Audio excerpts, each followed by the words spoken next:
Genový klíč 61. To je můj jeden z hodně srdcových genových klíčů, protože je to můj vyšší záměr.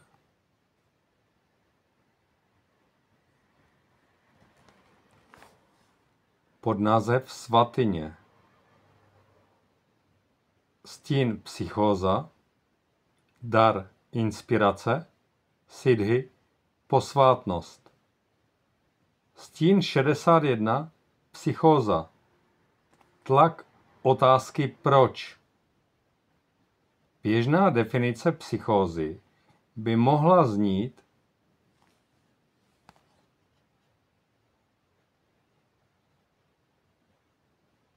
jakýkoliv druh duševní poruchy či vyšinutí. Pokládá se za duševní chorobu pramenící z chemického fungování těla, spojenou se zmateným myšlením a falešnými představami. Charakteristickým znakem je, že si osoba takto postižená není vědoma svého postižení. Je mnoho stupňů psychóz, od těch nejlehčích až po akutní. Psychózy, které jsou viditelné, jsou akutnější formy, kdy člověk není schopen fungovat ve společnosti, aniž by sebe nebo ostatní ohrožoval. Stín 61 nám však ukáže, že psychóza, jež způsobuje ztrátu kontaktu s realitou, je na pozadí vědomí téměř každého člověka, včetně lidí, kteří prohlašují, že rozumějí podstatě této choroby. Jakkoliv šokující může být toto tvrzení pro psychologickou komunitu nebo dokonce širokou veřejnost, psychóza je v podstatě běžný stav kolektivního vědomí lidstva dnešního světa. Na úrovni stínu 61 je skutečná podstata mysli skrytá. Tato skutečná podstata mysli je popsána do té míry, nakolik je slovy vůbec popsatelná. V Siddhi 61 posvátnosti, kde je viděna coby prázdnota, či vyjádřeno ještě jasněji, jako nekonečný prostor. Nicméně, jak dnes víme, mysl je nemocná, a to z jednoho prostého důvodu. Protože neustále hledá sama sebe. A právě úzká brána genového klíče 61 vpouští do lidského světa tu největší z otázek, otázku proč. Tato otázka je ve skutečnosti anomálií vzniklou omezeností našeho běžného vnímání. A tato otázka stojí taktéž za směřováním, kterým se lidstvo vydalo v posledních tisíciletích a zvláště v posledních pár stoletích. Z našeho nejhlubšího nevědomí vyvírá obrovský tlak v lidském mozku, který nás nutí hledat na tuto otázku odpověď. S touto otázkou zápolí obě mozkové hemisféry, ale obě jsou odsouzeny k neúspěchu. Pravá hemisféra hledá úlevu od tlaku v duchovním přístupu a levá v logice a vědě. Důvodem, proč nejsme schopni tomuto tlaku ulevit, je programovací partner tohoto genového klíče, genový klíč 62 a jeho stín intelekt. Tlak, vycházející ze stínu 61, je neurologicky a chemicky směrován přímo do lidského intelektu, který jej promění na otázku. Slovo proč na prvním místě mezi slovy.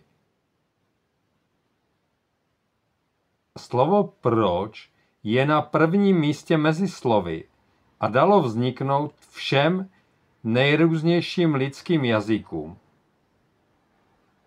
Programovací partnerství Genový klíč 61 a Genový klíč 62 je velmi mystické spojení. Dokud lidstvo neuskuteční kvantový skok vědomí, vyvolaný Genovým klíčem 55, budeme stále žít ve stavu psychózy. Naše mysl nás bude neustále pohánět vědomně či nevědomně, abychom hledali odpověď na tuto otázku, anebo se snažili najít způsob, jak ulevit tlaku, který je za ní. Tato otázka je v moderní době hnací silou evoluce lidstva, z čehož můžeme vidět, jak ušlechtilým cílům slouží. Přesto však sebou nese velké dilema. Brání nám v tom, abychom zažívali skutečnou realitu. A jak je to typické pro všechny psychotické stavy, člověk sám si není této psychózy vědom. Dokonce i ti citliví jedinci, kteří se stanou vědomými a vidí nezvratnou sílu mysli, vedoucí k sebedestrukci, jsou lapeni v síti tohoto dilematu. Toto dilema spočívá v tom, že není možné vylečit psychózu, nacházíme-li se ve stavu psychózy. A to můžu potvrdit, protože shodou okolností zrovna včera jsem se nacházel ve stavu psychózy a dokázal jsem to identifikovat, ale bylo to opravdu těžké jakýmkoliv způsobem s tím něco udělat. Dávné civilizace označovaly tento plášť zahalující naše vnímání jako Maja, velká iluze. A to je velmi typické pro většinu dnešního lidstva. Pohybovat se Maja ve věčné iluzi, což znamená vlastně psychóza. Základem skutečné podstaty reality jsou frekvence a celá kniha genových klíčů je o frekvencích. Jedině tak, že zvýšíme frekvence procházející naším osobním genetickým nastavením na dostatečnou úroveň, můžeme začít vnímat skutečnou realitu.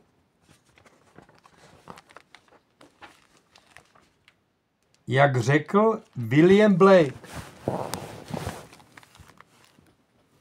kdybychom vyčistili okna vnímání, všechno by se jevilo takové, jaké to je, tedy nekonečné. Tento citát vystihuje posun vnímání, který se děje mezi genovým klíčem 61 a genovým klíčem 62 na úrovni daru. Na nejvyšší možné frekvenci siddhi je realita skutečně zažívaná v celé své nekonečné nádheře. A to můžu potvrdit, protože ten stav jsem už několikrát zažil. A nebylo to, řekněme, na velmi krátkou dobu, ale bylo to i na několik hodin a dalo by se říct možná i dní. Nicméně na frekvenci, ve které operuje naprostá většina lidstva, vítězí na plné čáře stín 61 a lidstvo je tak prostě obětí mentálního tlaku tohoto stínu. Abychom se oprostili od tohoto tlaku, jsme ochotní udělat cokoliv a uvěřit čemukoliv a komukoliv. A to je docela klíč. Zůstat s tím stavem, ať je jakýkoliv, ať je jakkoliv nepříjemný, ale být v něm, což je vlastně podstata všech stínových frekvencí. To znamená nesnažit se je měnit, ale dokázat je přijmout.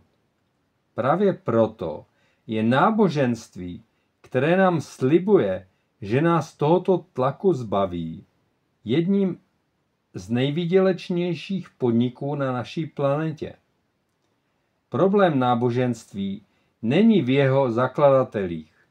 Tito výjimeční jedinci, kteří dosáhli nejvyšších frekvencí, mluvili přímo z čisté reality.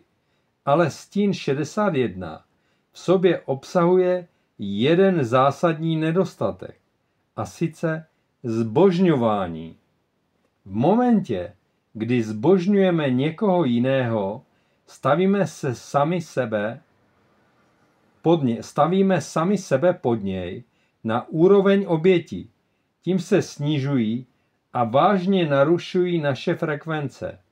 Je tedy nutné rozlišovat mezi zbožňováním a zbožností. Zbožnost v sobě zahrnuje semínko rozpuštění individuality. Kdežto zbožňování je založeno na oddělenosti mezi námi a naším Bohem.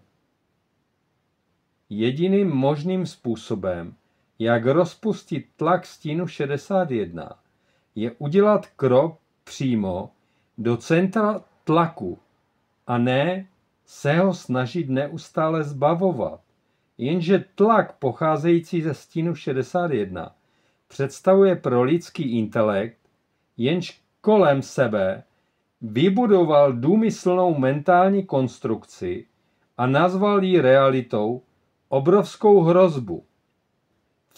Vstup přímo do samotného tlaku stínu 61 znamená pro intelekt tak mocný otřes, že pravděpodobně vyvolá stav akutní psychózy, ve kterém daný jedinec zakusí spirituální nebo mentální zhroucení či průlom, případně obojí.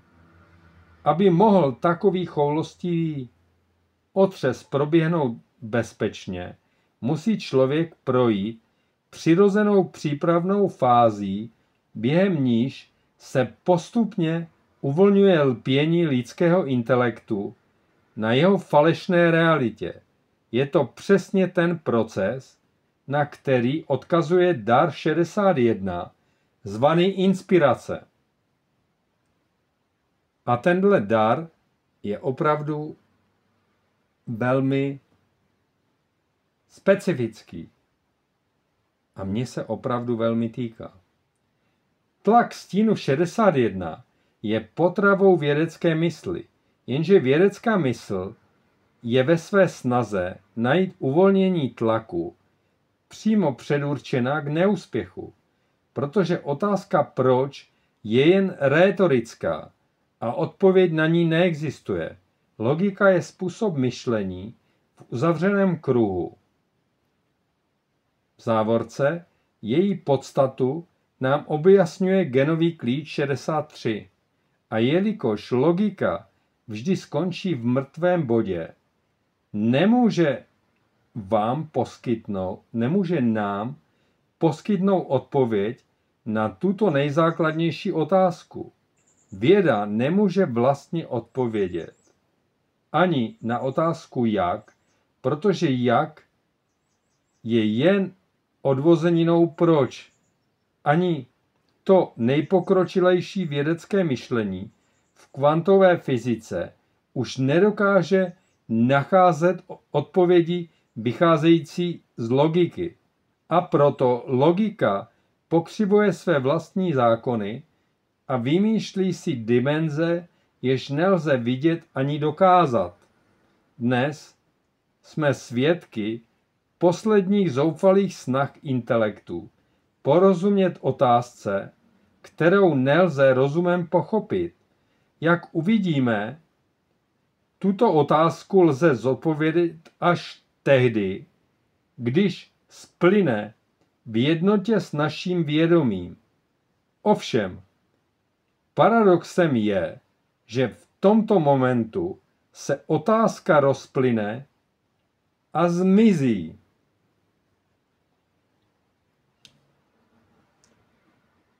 Represivní podoba stínu 61. Rozčarování. Rozčarování nastává, když se člověk odvrátí od mentálního tlaku stínu 61. Když v sobě potlačíme hledání pravé lidské podstaty, výsledkem je chování založené na napodobování a přizpůsobování. Rozčarování je vnitřní rezignace, která má kořeny v dětství. Znamená, že se schováváme před svou vlastní otázkou, protože nás děsí. Vnitřní otázka nám nahání strach, protože když se jí budeme zabývat, budeme muset rozbořit vše, co pociťujeme jako pohodlné. Budeme se muset vydat na cestu osobního hledání, které nás vyvede z bezpečí a pohodlí našeho současného stavu bytí.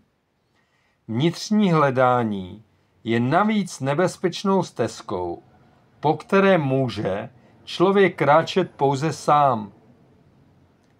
Pokud má stín 61 podobu potlačené povahy, kráčejí tito lidé většinou tradiční cestou vzdělání, víry či vědy. Proto hluboko v jejich nitru tato otázka přetrvává a jejich pravým vnitřním stavem se stává rozčarování. Bez ohledu na to, jak moc se snaží a jakých úspěchů ve světě dosahují, zůstávají uvnitř nenaplnění a neklidní. Reaktivní podoba stínu 61. Fanatismus. Reaktivní podoba je otázkou přicházející ze stínu 61. Přímo posedlá. Tito lidé se vyhýbají těžké zkoušce daru 61. Takže zamrznou a upnou se k pouze jedné odpovědi na svoji vnitřní otázku. Nacházejí bezpečí a pohodlí v tom, že se stotožní s nějakou strukturou, vůdcem, vyznáním nebo směrem. Zakryjí otázku rozumovou odpovědí a kolem si s ní vybudují svoji realitu. Kvůli svému neústupnému lpění na této odpovědi se musí také vyrovnat s psychotickým dilematem, plynoucím z jejich přesvědčení, že našli jedinou pravou odpověď na největší otázku existence. Jejich objev z nich dělá fanatiky a obvykle se stávají nějakým druhem misionářů, kteří svůj objev stále a dále zapáleně zvěstují světu. Pod povrchem každé reaktivní povahy se skrývá studna nejistoty, jež probublává ven v podobě hněvu. Tento hněv je ještě více chrání před nutností zabývat se skutečnou otázkou uvnitř sebe. A teď půjdeme k daru. A dar je čirou náhodou na stránce 369. Ne náhodou. Nikola Tesla považoval čísla 3, 6, 9 za klíče k vesmíru. A když to vezmu ještě blíže k sobě, tak shodou okolností tady ten domeček, tady ta chalupa se nachází na ulici cestě 369, což jsem prakticky zjistil teprve před nějakýma 4-5 lety, a stejně tak i porodnice, nemocnice, v které jsem se narodil, se nachází na této cestě v Jeseníku na cestě 369, což je pro mě velmi silná věc. A jdeme k daru. Dar 61, inspirace. Bůh je tlak. A to je velmi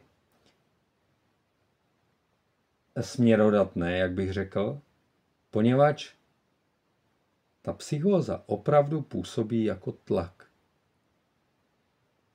A jde, aby člověk dokázal zůstat v tom tlaku a dokázal přijmout ten tlak, který v tomhle případě zosobňuje Boha. Je to takový tlak měnící vědomí, když ho člověk přijme, což je vlastně stín psychózy. Takže jdeme k daru, opravdu. Inspirace nastává tehdy, když přestaneme uctívat Boha a stáváme se Bohem sami. Tyjo, já na to vidím špatněji a proto si nasvítím. A klidně to tam nechám, protože je to autentické. A čím víc je to autentické, tím víc se to odlišuje od nějakých botů, umělých inteligencí a tak dále. Takže ještě jednou, inspirace nastává tehdy, když přestaneme uctívat Boha a stáváme se Bohem sami. Název inspirace zní jako celkem běžné slovo, ale podstata tohoto daru má daleko k pohodlí. Inspirace označuje proces, který je velmi odlišný od našeho běžného chápání světa.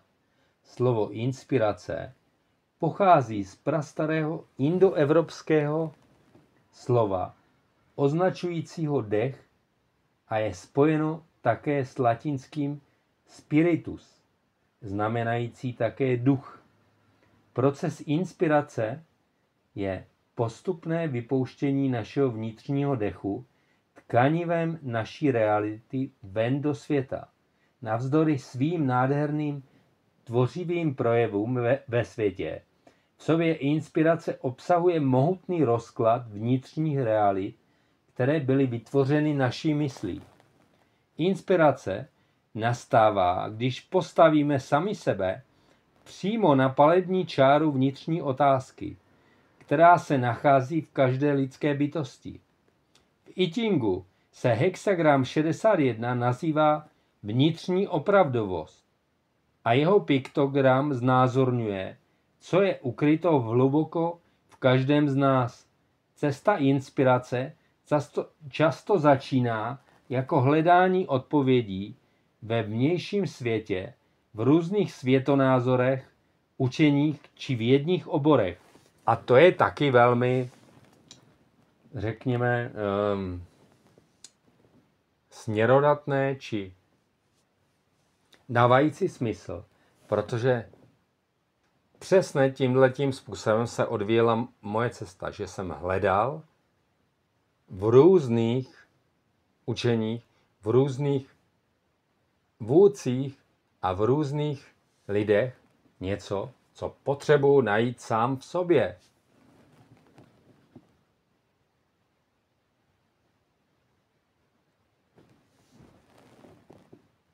V I Chingu se hexagram 61 nazývá vnitřní opravdovost a jeho piktogram znázorňuje, co je ukryto hluboko v každém z nás. Cesta inspirace často začíná jako hledání odpovědi ve vnějším světě a v různých světonázorech, učeních či vědních oborech. Zpočátku přichází inspirace jen sporadicky v záblescích. v níž na okamžik zahlédneme skutečnou esenci reality.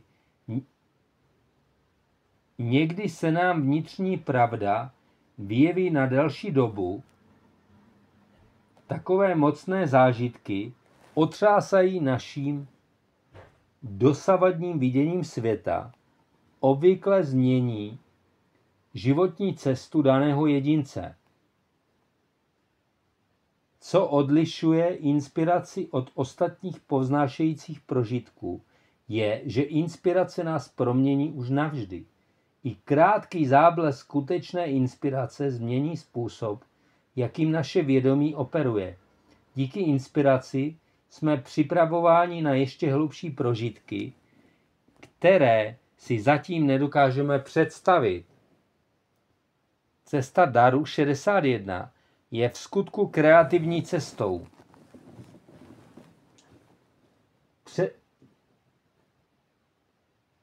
Protože skutečná inspirace ničí některé aspekty naší vnitřní iluze a uvolňuje tak do našeho těla a života ohromné množství uvězněné energie.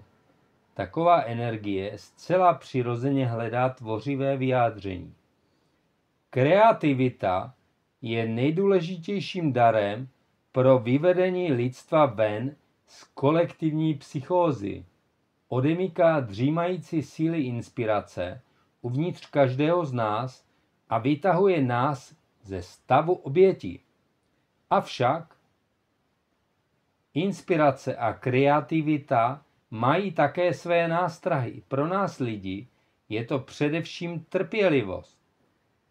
Inspiraci nelze vynutit či naplánovat, ale přichází sama od sebe a zůstává, jak dlouho sama chce. Mezi těmito povznášejícími inspirativními stavy se můžeme cítit velmi sklíčení či deprimovaní, avšak na určité frekvenční úrovni dosáhneme stabilizovaného stavu, ve kterém nám dá inspirace dostatek energie si tento povznesený stav udržet. Znovu si zdůrazněme, že klíčem je jakákoliv forma tvůrčího procesu. Svou samotnou podstatou je dar inspirace duchovního charakteru, protože slouží k tomu, aby rozpouštěl naše mentální konstrukce a otevíral a rozšiřoval naši schopnost milovat. S tímto darem spolupůsobí dar 62 přesnost, jenž umožňuje vyjádřit bezeslovné prožitky inspirace jazykem, kterému mohou ostatní porozumět.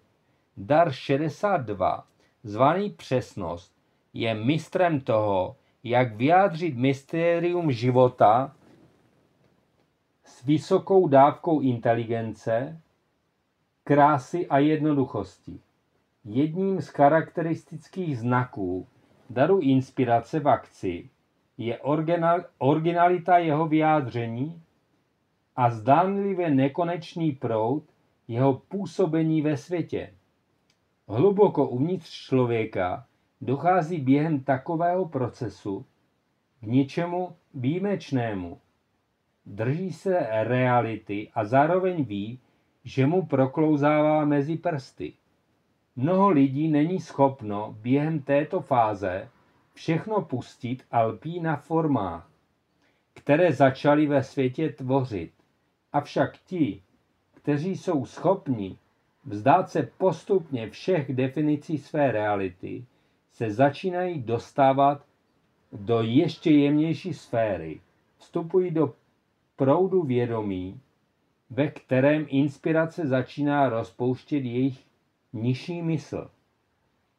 V tomto bodě se nám může zdát, jako by v našem životě začala nabývat vrchu nějaká větší bytost. Nemusíme to vědět, ale blížíme se k bráně největšího tajemství lidstva k bráně božství. Jedním z nejsilnějších výroků týkajících se podstaty božství je mystický axiom, a teď ho tady máme, Bůh je tlak. Tato věta přesně vystihuje výše popsaný proces, díky němuž vystupuje na světlo tajemství, ukryté uvnitř člověka. Jsme jako lisovací stroj, hluboko uvnitř našeho těla, bije v srdci každé molekuly naší DNA tlak mysteria bytí. Prostřednictvím své spřízněné skupiny kodonů rodiny Gáji představuje genový klíč 61 tajemství skrývající se v každé jednotce hmoty ve vesmíru. Je to tajemství Kristova vědomí a ta kvintesence vnitřního světla, která drží všechny věci pohromadě, a právě tvořivý evoluční proces toto vnitřní světlo postupně odhaluje. Díky rodině Gáji můžeme vidět, jak je náš ekosystém, naše živá, dýchající modrozelená planeta a všechny její rozmanité formy života předurčen k odhalení své vnitřní pravdy o tom, že je jedním organismem. Tato skupina kodonů ukazuje, že evoluce je síla, která se dere ven z našeho nitra a že k tomu, abychom odhalili její tajemství, stačí se jen podívat dovnitř.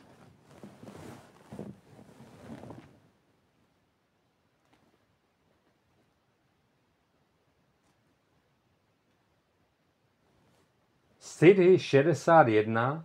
Posvátnost. Vstup do nepoznatelného. A právě posvátnost je velmi mystický stav, kterého už jsem se několikrát dotkl. A tady bude popsán velmi detailně. Když dosáhneme Siddhi 61, přiblížíme se velkému tajemství samotného života. A to je také příznačné, poněvadž dlouhá léta jsem měl, já nevím už kolik to bylo let, ale měl jsem na Facebooku stránku, která se jmenovala Tajemství života. A to nijak nevycházelo z genových klíčů, to vycházelo z mé intuice. Ta stránka stále existuje, akorát, že já jsem ji pustil dál, protože už naplnila svůj účel. Tak to jenom k tomu tajemství života, že je to jedna z věcí, která se předně opakuje. Je to možná nejčastější slovní spojení v genových klíčích, nebo jedno z nejčastějších. A taky se týká velmi mé osoby, tím, kým jsem. Tajemství života.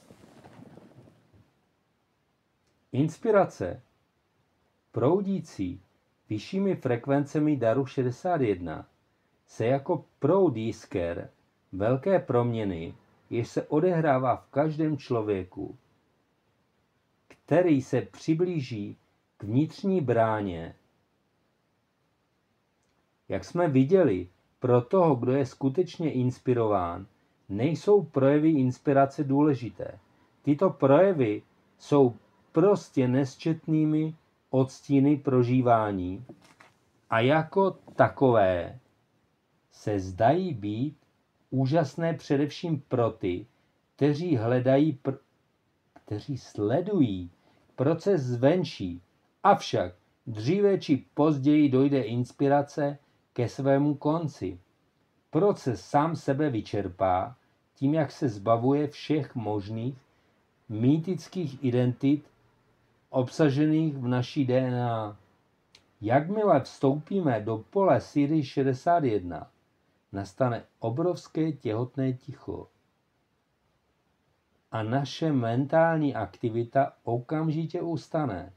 Zde sídlí vnitřní pravda. V západní mytologii je toto pole místem a nese nejrůznější názvy. Archa úmluvy, hrad svatého Grálu, Belesvatyně nebo království nebeské. Ve východním světě je běžně popisováno jako stav nirvána, osvícení, samádí a podobně. Ve skutečnosti Siddhi 61 není ani místo, ani stav. Je to vnitřní prožitek posvátnosti, jednoty s Bohem. Uvnitř tohoto siddhi nastává úsvit skutečné reality. Tlak, který způsobuje lidstvu kolektivní psychózu, už není veden přímo do lidského mozku, ale je odmítnut a odkloněn přímo přes solar plexus, který je sídlem systému mnohem pokročilejšího vědomí. Jakmile je z lidského mozku odstraněn tlak vědomí, otázka proč konečně mizí a spolu s ní všechny další otázky, jež jsou s ní odvozené, například jak a kdo. Nicméně tento tlak musí někudy vyjít ven. Tímto místem je solar plexus. Prostřednictvím tohoto centra se dostává všude. Díky neustále vibrujícím vlnovým frekvencím, které ze solar plexu vycházejí, se vědomí šíří mimo tělo do všech koutů vesmíru. Člověk okamžitě sám sebe procituje současně jako absolutně prázdného a přesto nekonečně plného. Prožitek posvátnosti je paradoxně prožitkem bez proživatele. A to je jedno z největších mystérií evoluce. Jakmile jednou nastane, už neskončí. Je nutné je odlišit od veškerých dalších mystických zážitků a vyšších vizionářských stavů. Takové stavy se objevují na vyšších úrovních daru 61. Lidská bytost, ve které se projeví Siddhi 61, už není ničím jiným, než lidskou schránkou manifestující čisté vesmírné vědomí. Stav posvátnosti je základní přirozeností reality a dokud v něm nespočineme, stále jen spíme. Těm z nás, kteří jsou svědky této realizace, se taková osoba jeví jako Bůh. Vyzařuje božství a velmi zvláštní nadpozemskou esenci, kterou lidé obvykle nazývají svátostí. Šíří frekvence nám tak blízké a zároveň tak mocné, že nám můžou připadat buď neodolatelní, nebo děsiví.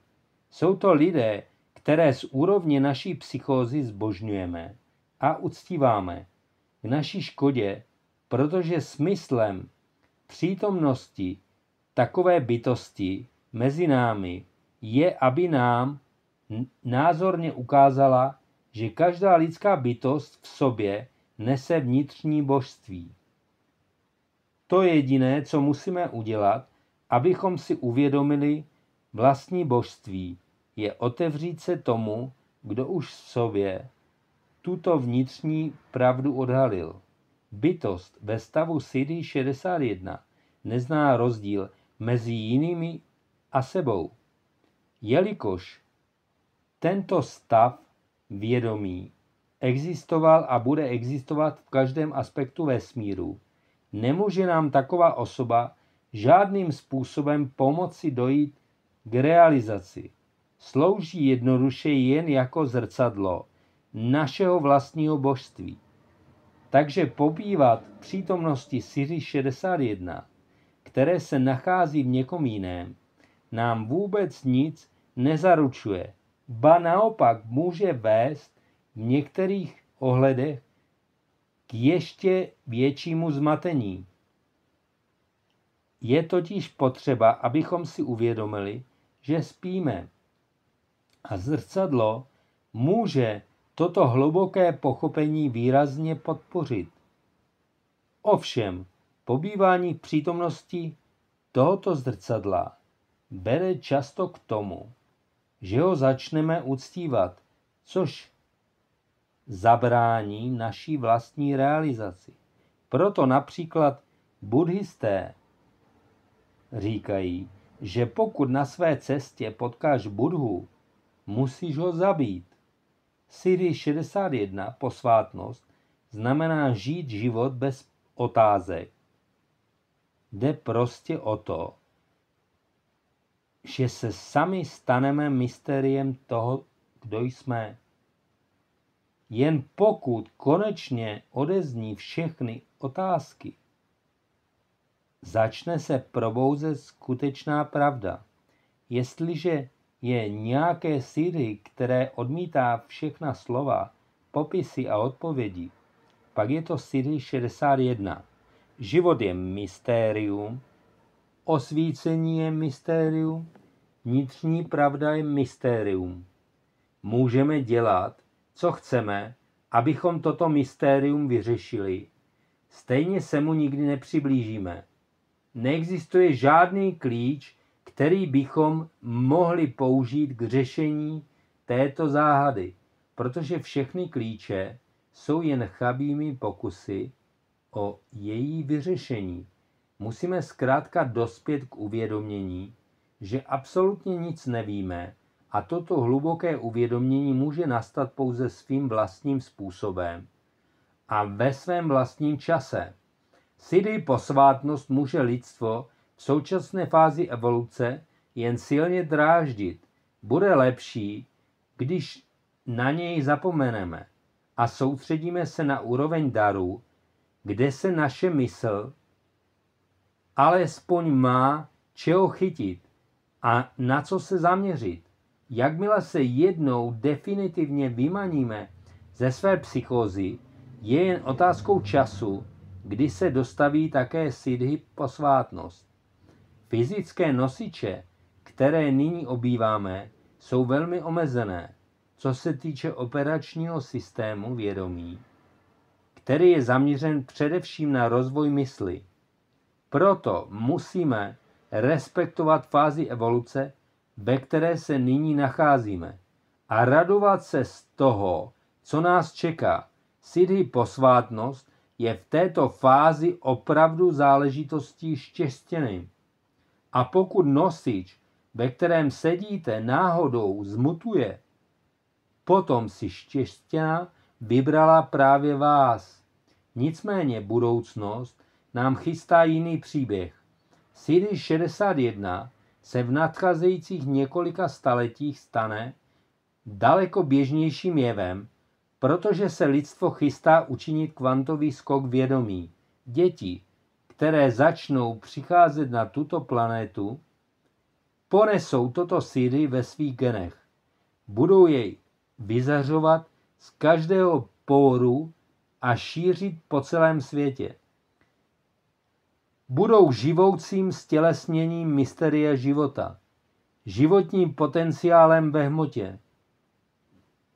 Vrátí na zem rovnováhu a svět se stane svědkem toho, že mysl zanechá svého úporného hledání konečné odpovědi. Sečteno a podtrženo, tou odpovědí jsme my sami.